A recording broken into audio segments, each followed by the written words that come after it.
오늘 하나님 말씀은 로마서 제13장입니다. 로마서 제13장 1절로 7절 말씀까지입니다. 로마서 13장 1절로 7절 말씀까지입니다.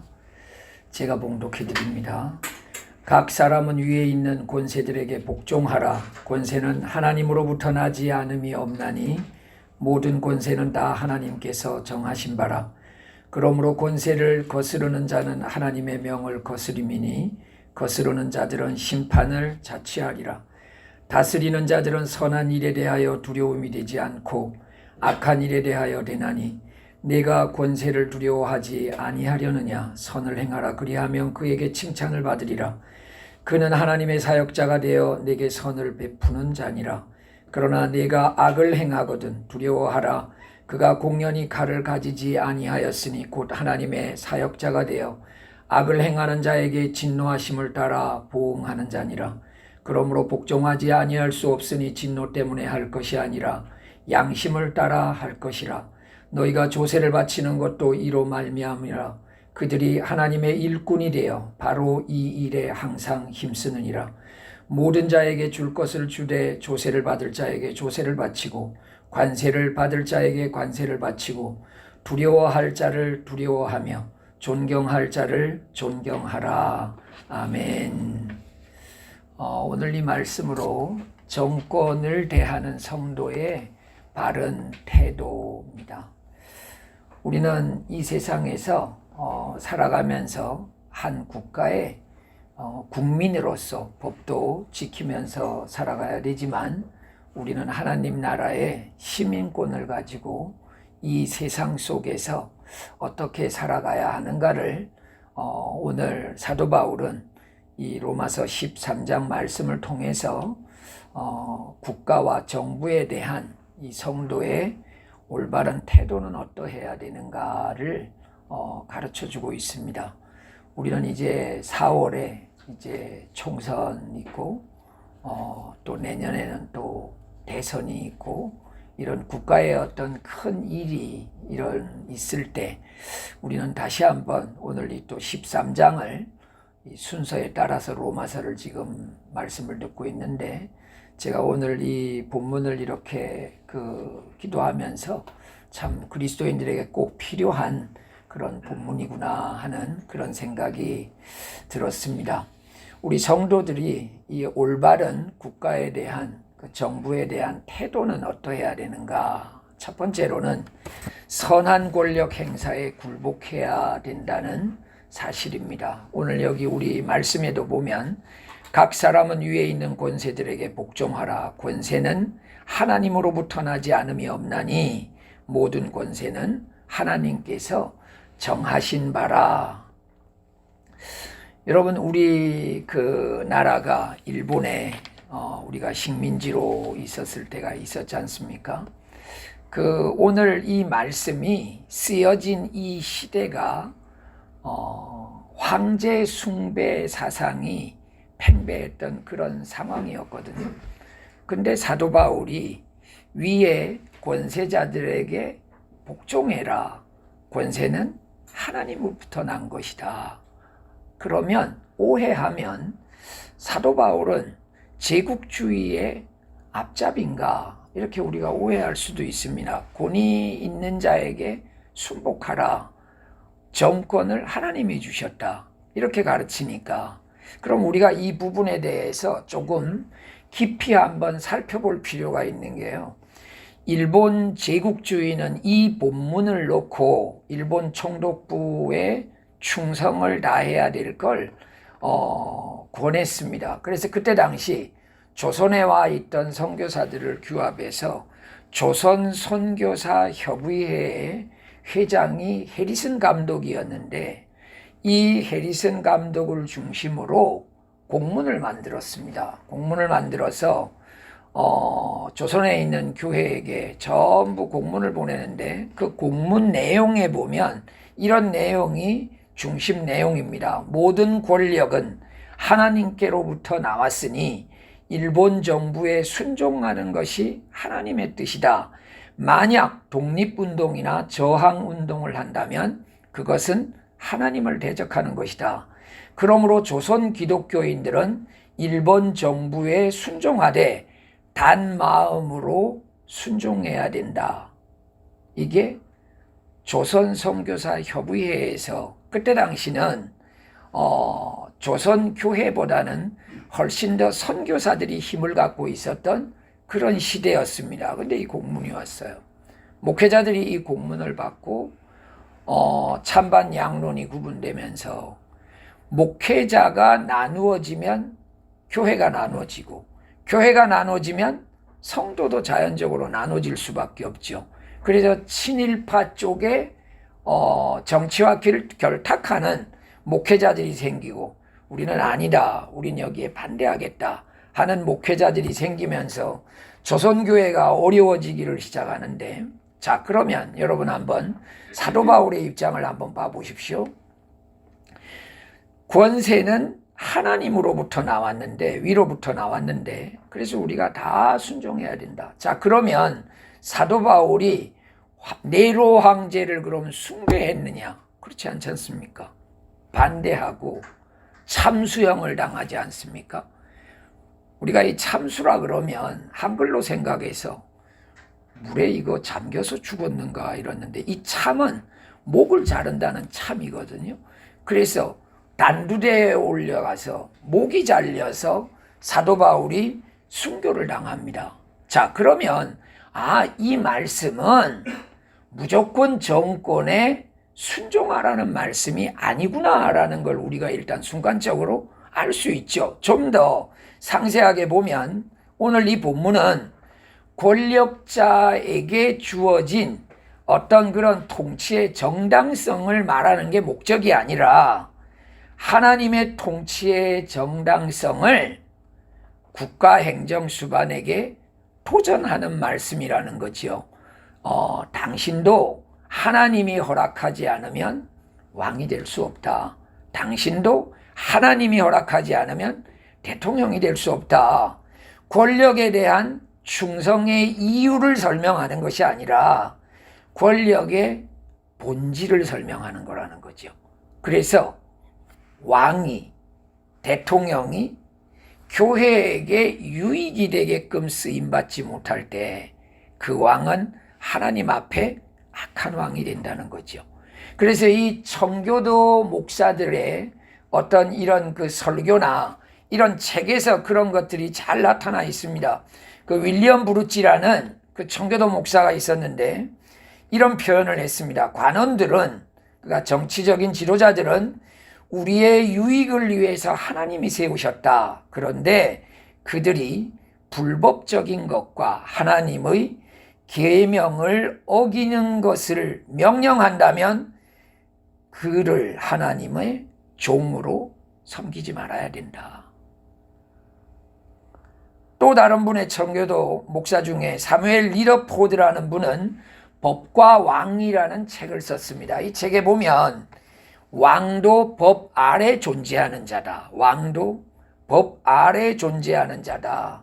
그래서 하나님이 힘을 주시지 않았으면 누구도 정치의 수반이 될 수 없다. 그래서 왕은 하나님의 심부름꾼이지 하나님의 대적자가 될 수 없다.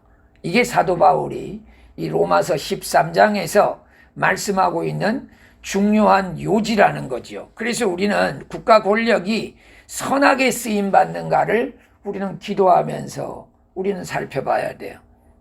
여러분, 중국이 지금 시진핑 주석이 되고 나서 굉장히 지금 핍박이 심하지 않습니까? 처음으로 핍박이 온 데는 상해 거기 밑에 쪽에 있는 절강성입니다. 절강성은 온주라는 도시가 있는데 중국의 예루살렘이라 할 만큼 가정교회가 많은 곳입니다. 문화대혁명 기간 동안에도 가장 핍박이 효력을 발휘하지 못했던 지역이 절강성이었습니다. 그래서 그 절강성에서는 심지어 어떤 것들이 보관된가 하니까요, 어린이 주일학교 교재 같은 것들을 다 숨겨놓은 교회들이 있었어요. 저희들은 어린이 선교를 하는 사람들이니까 그런 거에 관심이 있으니까 그런 분들 만나서 이야기를 직접 듣기도 했는데, 여러분 그 문화대혁명 때는 그런 걸 감추었다가 걸리면 그냥 감옥이었습니다. 그럼에도 불구하고 그들은 그런 걸 감춰놓고 아이들을 비밀리에 교육을 시킨 거예요. 그러니까 절강성을 중심으로 교회에 십자가 내리기 핍박을 했죠. 1차적으로. 그 다음 그 핍박이 2차적으로 하남성으로 와서, 하남성에서는 국가의 이 3자 애국운동위원회, 중국 기독교협회, 이 두 가지를 통틀어서 양해라 그러는데, 이 양해의 지침에 거절하는 이런 목사들을 잡아가기를 시작하고 대형 교회를 몇 개를 포크레인으로 무너뜨려 버렸죠. 3차적으로는 이 핍박이 어디로 왔느냐? 압록강 건너편 쪽에 있는 요령성으로 왔습니다. 요령성으로 와가지고 심양이 요령성의 대표적인 도시인데, 거기에 있는 대표적인 교회 동광교회, 서탑교회, 여기를 담당하고 있는 목사들을 지금 감옥에 넣었습니다. 형을 집행하지 않고 유치장에 있기 때문에 면회도 되지 않아요. 들어간 지 지금 2년이 넘었습니다. 조선족 목회자가 지금 200명이 넘어 요령성 안에 있는 목회자들이 지금 구류 중입니다. 이런 박해가 올 때 정권에 굴복하는 거냐? 이게 정권에 굴복하는 게 아닙니다. 이게 여러분 악의 정권에 순복하는 거예요. 순복. 여러분 카타콤 시대가 한 240년 지속되거든요. 그동안에 순교한 자들도 있지만 땅을 파고 들어가서 예배를 하고 그 속에서 맹인이 되고, 여러분 240년이면 여러분 30년을 1세대로 잡아도 8세대가 여러분 지하에서 예배드렸다는 거 아닙니까? 여러분 우리는 악한 정권이 우리에게 들어왔을 때 우리는 어떻게 해야 되느냐? 선한 정권에는 굴복해야 되지만 악한 정권에서는 악한 정권이 불순종했을 때 제시하는 법이 있거든요. 그 법을 우리는 지키는 겁니다. 여러분 일제시대 때 이인선 목사님이 있었습니다. 그분이 감옥에 이제 갇혔는데, 이 감옥에 갇히면 보통 이 간수들이 계속 회유 작전을 하거든요. 그래서 어느 날 불러와가지고 집에 좀 갔다 오라 하기도 하고, 어느 날 부인이나 아이들을 오라 그래가지고 면회를 하게 하기도 하고, 그렇게 해가지고 마음이 약해지게 하는 거예요. 근데 어느 날 이 이인선 목사님이 간수를 부르더니만, 내가 이제 일본 제국주의의 법을 내가 이제 순종하기로 했습니다. 그렇게 말을 하는 거예요. 그러니까 이 간수가, 여러분 간수는 설득을 해서 일본 제국주의를 순종하고 신사참배를 하겠다 그러면 그 간수에게는 그게 자기의 일종의 치적이 되거든요. 왜냐? 감옥에 가두는 게 목적이 아니니까. 근데 이 이인설 목사님 이분이 일본 법에 순종하겠다 그러니까 기쁘게 해가지고, 목사님이 이제 드디어 큰 결정을 해가지고 이제 왔다고 이렇게 불러오니까, 그러면 신사를 이제 교회에다 이제 모시겠다는 겁니까? 아닙니다. 저는 하나님 법을 순종하기로 했습니다. 아니 일본 제국주의의 법을 순종하기로 했다면서요. 하나님 법은 일본 제국주의를 안 따르는 걸로 하나님의 법을 지키고, 일본 제국주의를 따르는 것은 일본 제국주의의 법에 따라 하나님을 섬기면, 나를 죽인다면 나는 죽음으로 이 법을 따르겠습니다. 그래서 두 가지 법을 나는 다 따르겠습니다.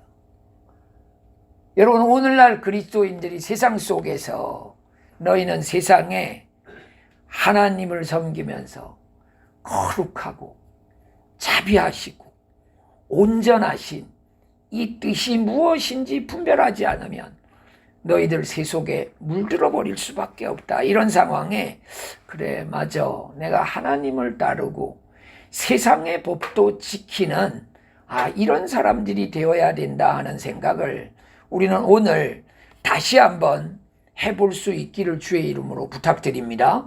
두 번째로는 악한 권력 행사에 굴복해서는 안 된다는 겁니다. 악한 권력 행사에 우리는 굴복해서는 안 된다는 거예요.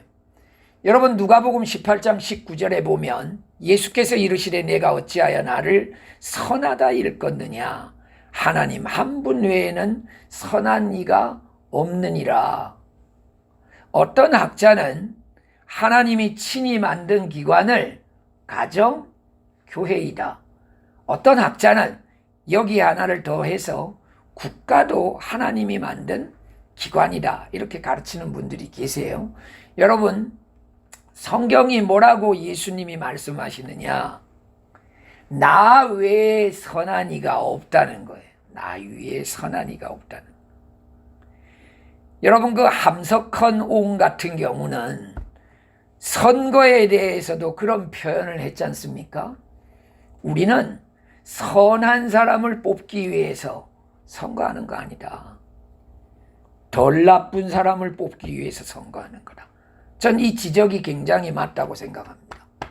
우리가 왜 사람을 뽑아야 되느냐? 본능 자체가 선한 사람이 없어요. 여러분 저는 제 자신이 얼마나 악한지 알거든요. 그 자신 생각하면 악해요.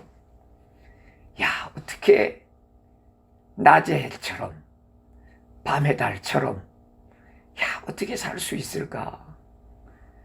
그 복음성가를 이렇게 대하다 보면 야, 이 찬송을 이 복음성가를 하면서 야, 진짜 마음이 편안한 사람이 있을 수 있을까? 때로는 십자가를 질 수 있나? 주님께서 나에게 물어보신다면 야, 이거 어떻게 대답할 수 있을까?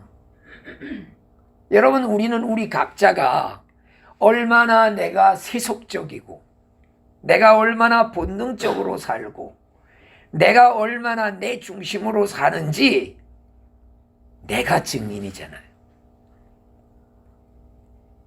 여러분 영국의 그 피의 여왕이라고 했던 그 메리 여왕, 그 메리 여왕이 잔악하게 정치를 했거든요. 그때 여러분들 청교도 설교가들이 이 로마서 13장 5절을 가르치면서 그러므로 복종하지 아니할 수 없으니 진노 때문에 할 것이 아니라 양심을 따라해야 된다. 양심. 여러분 여기에서 적지 않는 그리스도인이 용기를 얻어가지고 메이플라워를 따고 미국으로 청교도들이 떠났던 겁니다. 이들이. 아, 양심으로 내가 하나님 앞에서 이 정권에 내가 순복할 수 없다.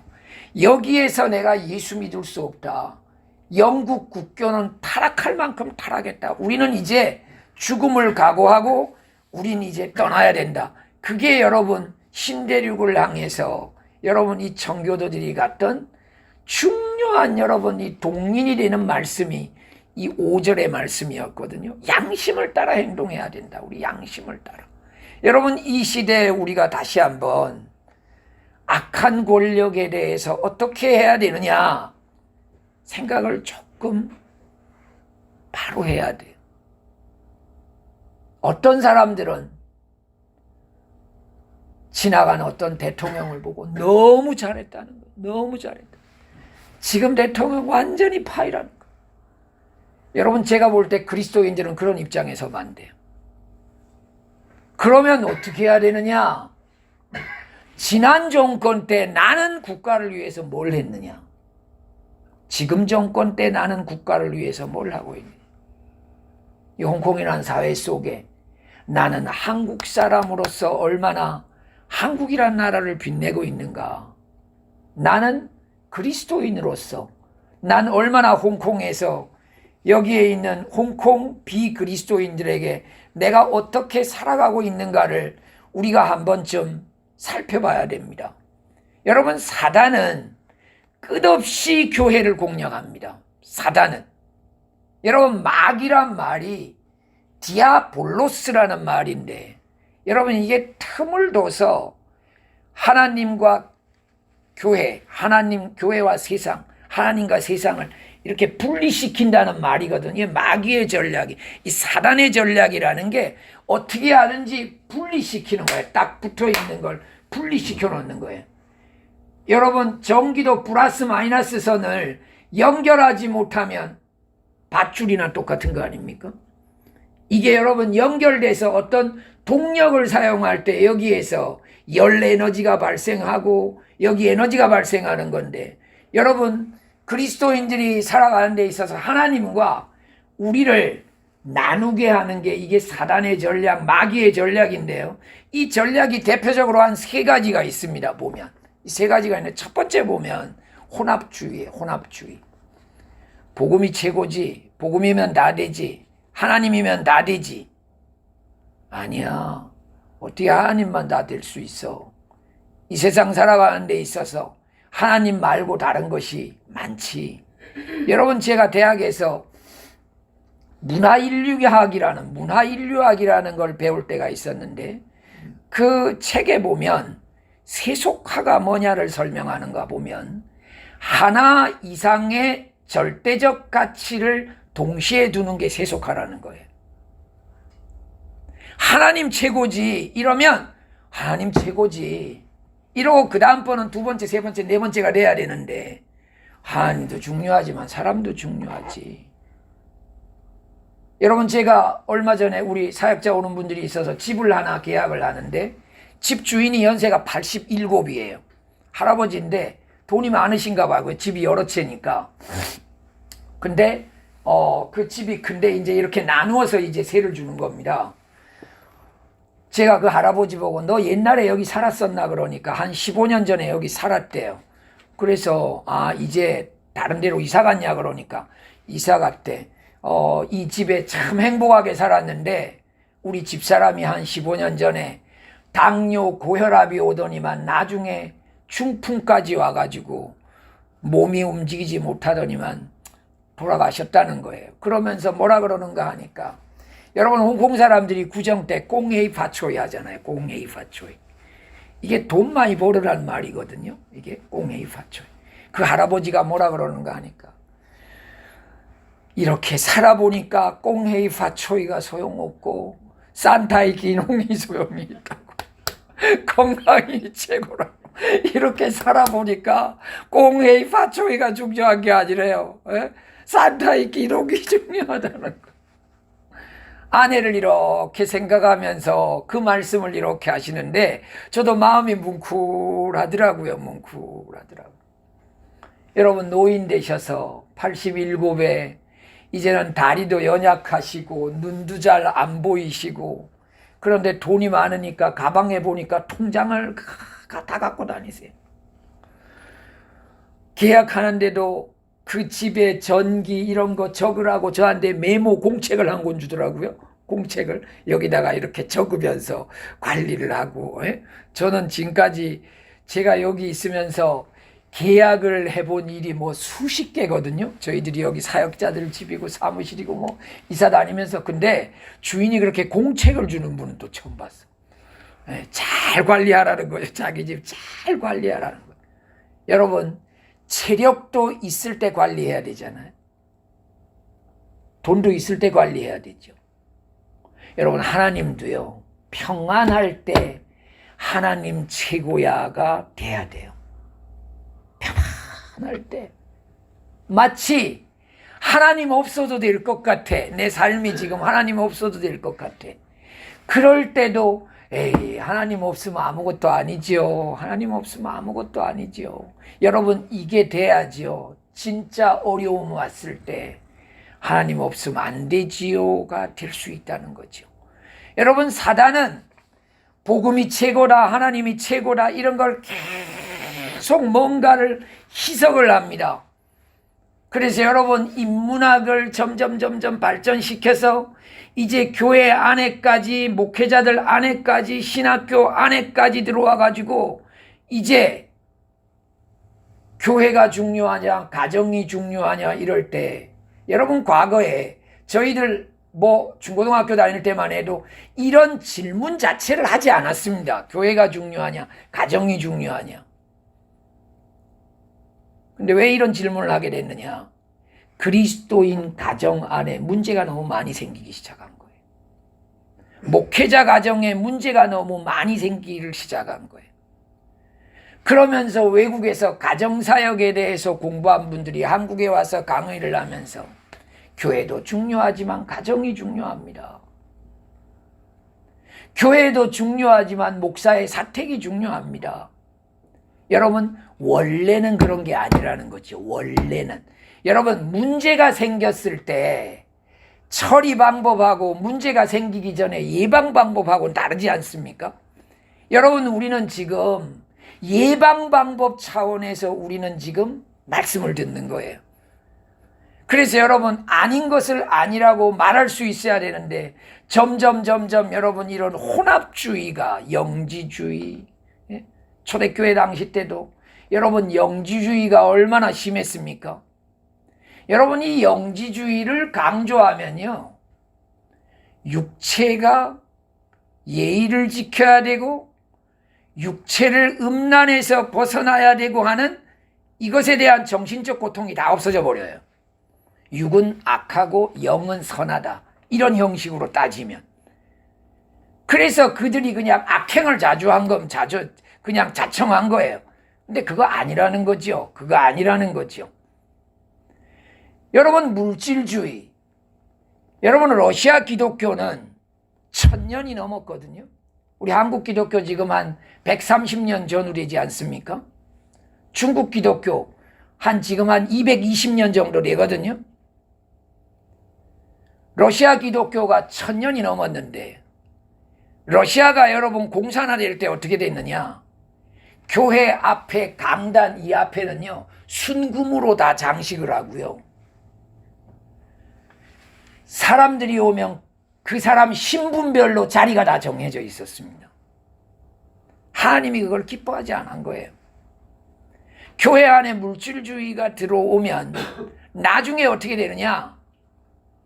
하나님의 말씀에 귀 기울이는 것보다는 세상의 높은 사람들에게 관심을 더 기울이죠.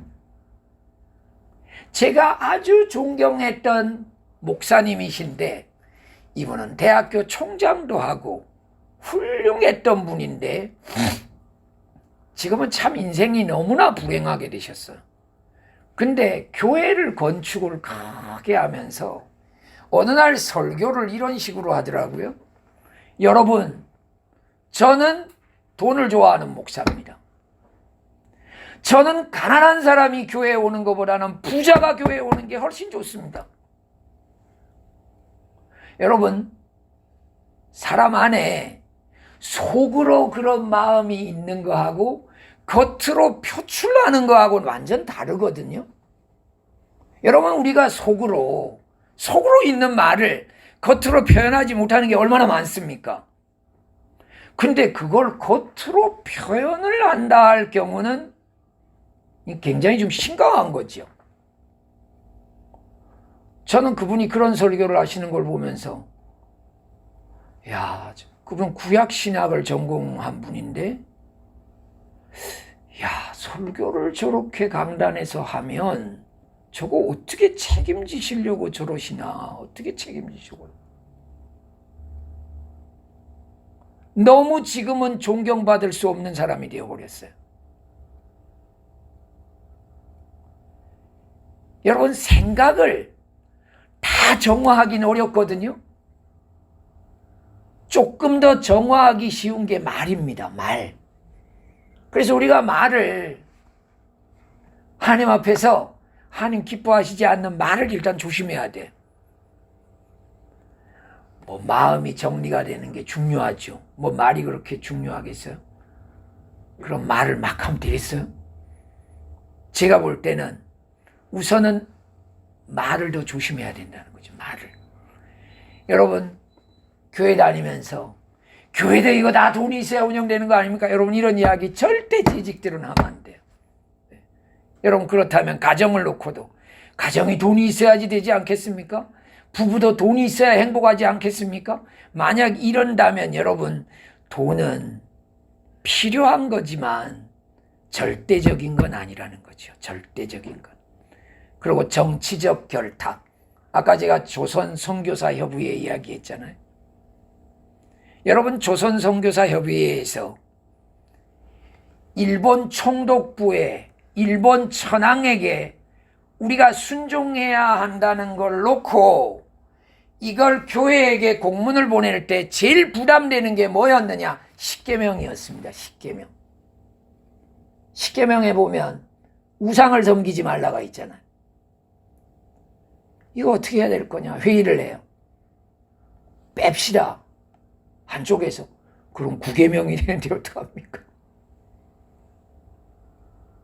가로를 열어가지고 뭐라고 적은 줄 압니까? 이게 여러분 조선 기독교에 있었던 일이에요. 가로를 열고 이 계명은 구약에만 해당되었음, 구약 시대에만 해당되었음이라고 거기에다가 부가 항목을 정합니다. 여러분, 우리가 기득권이 되고 힘을 가졌을 때 우리가 어떻게 해야 되느냐? 여러분, 정치적 결탁이 이렇게 무서운 거라고요. 이걸 여러분 한국 기독교 100주년 행사를 할 때 쭉 회의록 역사 자료를 쭉 찾아보다가 그런 자료가 있는 걸 발견한 거예요. 놀란 거예요, 목사님들이. 와, 이렇게 했기 때문에 이런 일이 있을 수 있었구나. 마지막 세 번째는 세상 권세자들을 위해 항상 기도해야 된다는 거예요. 여러분, 우리가 시진핑 주석을 위해 기도해야 돼요. 홍콩 존 리 행정장관을 위해 기도해야 돼요. 우리가 여러분 윤석열 대통령을 위해 우리 기도해야 돼요. 왜 기도해야 되느냐? 디모데전서 2장 1절로 2절에 보면 그러므로 내가 첫째로 권하노니 모든 사람을 위하여 간구와 기도와 도구와 감사를 하되 임금들과 높은 지위에 있는 모든 사람을 위하여 하라. 이는 우리가 모든 경건과 단정함으로 고요하고 평안한 생활을 하려 함이라. 여러분, 사도 바울에게 어떻게 옥중서신이라는 성경 내용이 있을 수 있었느냐? 여러분, 감옥에서 들어오고 나가고 하는 모든 문서는 검열을 거쳐야 되거든요. 간수들이 사도 바울의 편지를 읽어보니까 이 편지를 읽고 성도들이 그대로 하면 현재 정권을 유지하는 데 도움이 될 것 같아라고 생각한 겁니다. 그래서 편지가 오고 가게 하게 했던 거예요. 여러분, 우리가 왜 정권을 위해 기도해야 되느냐? 정권이 악하게 굴면요, 교회가 박해하면, 여러분, 우리가 팬데믹 3년 동안 적지 않는 경험을 했잖아요. 한국도 심각했고 홍콩도 심각했습니다. 홍콩도. 그때 여러분, 우리가 어떻게 했습니까? 장소를 바꿔서라도 다른 데서 예배를 했잖아요. 그때 저는 하나님 앞에 기도했어요. 하나님, 내가 목사로 걸리면 벌금을 내겠습니다. 하나님, 벌금이 준비되게 해주십시오. 만약 벌금이 준비되지 않으면 제가 감옥 가겠습니다. 저 그 각오로 했어요. 감옥 가겠습니다. 저는 그렇게 홍콩 법을 지키겠습니다. 여러분, 우리는 존 리 행정장관이 기도해야 돼요. 하나님, 이 홍콩이 여러분 중국 선교를 위해서 쓰임받고 있었던 출판사가 50개가 넘거든요. 홍콩에 중국 선교회에서. 여러분, 신문 애플 같은 경우에 거기 여러분 편집국장이가 이런 분이 잡혀가가지고 소식이 없잖아요. 여러분이 문서, 출판, 집회, 결사의 자유라는 게 대단한 거거든요. 이게 엄청난 건데 지금도요, 홍콩에 있는 기독 출판사들이 계속 활동을 합니다. 지금도 계속해요. 저희들도 그런 출판사 가운데 하나고. 여러분, 그래서 교회 안에 어떻게 하면 우리가 선한 일에 쓰임받을 수 있을까? 근데 이 선한 일에 쓰임받기 위해서는 정권의 영수가 악하면 안 되는 거예요. 그래서 우리가 기도를 하는 거예요. 시진핑을 축복을 하는 거예요. 윤석열 대통령을 우리가 축복을 하는 거예요. 그래서 하나님 바른 지혜를 가지고 이 국가를 잘 다스리게 해주십시오. 우리 사무엘상의 우리 12장 말씀 하나 봅시다. 나는 너희를 위하여 기도하기를 쉬는 죄를 여호와 앞에 결단코 범하지 아니하고 선하고 의로운 길을 너희에게 가르칠 것인즉. 여러분, 사무엘은 하나님이 허락해 주신 그 나라를 위해서 기도하기를 쉬는 죄를 내가 범하지 않겠다. 중국 정부 위에서, 홍콩 정부 위에서, 우리 대한민국 정부 위에서 기도하기를 쉬지 않는 여러분들 되시기를 주의 이름으로 축원합니다. 우리 오늘 결론 말씀 한번 읽어봅시다. 시작. 위대한 신앙인들은 모두 애국자였습니다. 그들은 하나님 앞에서 분명한 국가관을 가지고 있었습니다. 사무엘처럼 사명감이 분명한 자가 되면 국가를 위해서도 유익한 사람이 될 수 있습니다. 여러분, 하나님 앞에 분명한 사명감을 가지고 국가 앞에서도 유익한 삶을 사는 저와 여러분들 되시길 주의 이름으로 부탁드립니다. 우리 오늘 이 찬양 우리 드리면서 내가 하나님 앞에 무릎 꿇는 이러한 것들이 맹종이 아니라 하나님 앞에서 사명 감당하기 위함이다 하는 그런 고백으로 이 찬양을 드려보도록 하십시다.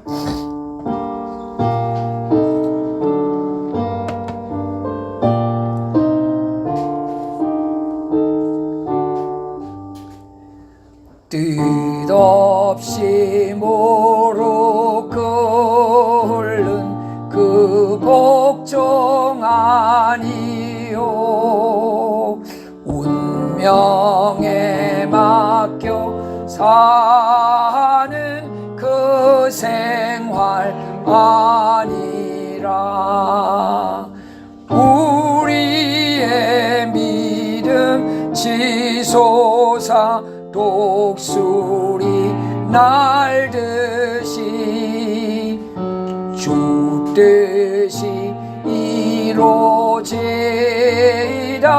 외치며 사나니 약한 자 힘주시고 강한 자 바르게 주한 자 정케함이 주님의 뜻이라. 해 아래 압박 있는 곳 주 거기 계셔서 그 팔로 막아 주시어 정의가 사나니. 아멘. 하나님, 지난 한 주간을 세상 속에서 저희들을 지켜주셨다가 이제 이번 새로운 한 주간을 시작할 수 있도록 주님 안에서 예배케 하시니 감사합니다. 세상 속에서 우리가 불신자들과 함께 살아가기에 우리가 저들처럼 살아도 된다고 생각할 때가 많은데 주님, 우리는 저들과 분명 다르다라는 생각을 가지고 세상 속에서 빛의 역할, 소금의 역할 성실하게 감당해낼 수 있는 하나님의 자녀로 살아갈 수 있는 용기와 우리에게 담대함을 허락하여 주시옵소서. 오늘 우리가 국가에 대해서 그리스도인으로서 어떻게 해야 되는지를 말씀을 통해서 상고해 보았사오니 우리 마음에 결심한 바를 세상 살아가면서 잘 지켜 이행할 수 있는 저희들 될 수 있도록 주님 은혜 내려 주옵소서. 모든 것을 주님께 감사드리옵고 우리 구주 예수님의 이름으로 기도드리옵나이다. 아멘.